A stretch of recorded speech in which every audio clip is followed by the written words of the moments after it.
الصلاة حي على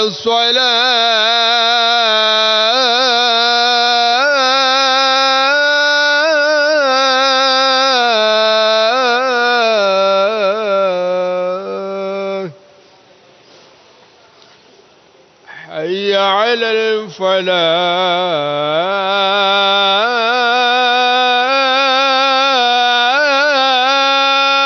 الفلاح حي على الفلاح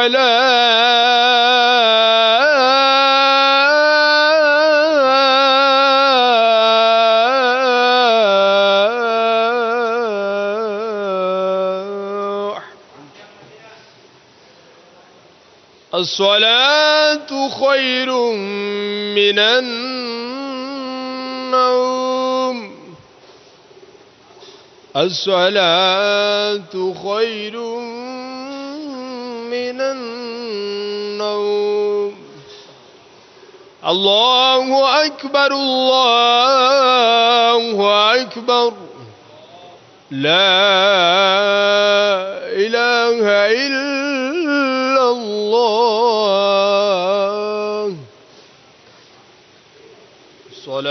والسلام عليك يا رسول الله وعلى آلك وأصحابك يا حبيب الله. اللهم رب هذه الدعوة التامة والصلاة القائمة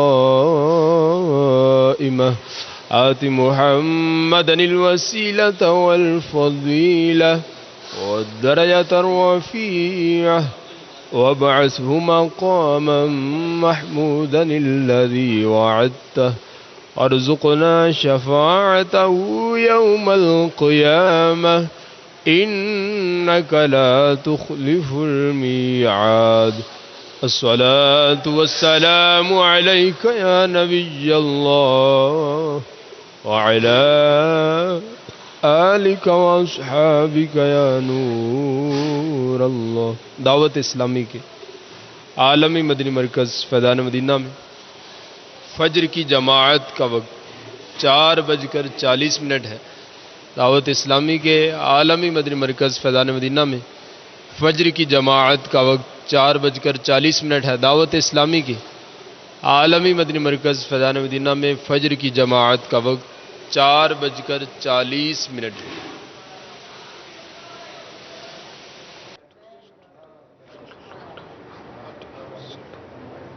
آنکھیں بند کر کے اگر ایک ہاتھ اٹھا کر رکھیں گے ممکن ہے باپا کرم فرمائے اور تحفہ مل جائے. آنکھیں بند کر کے بولیں گے نہیں اور ایک بار ہی لیں گے.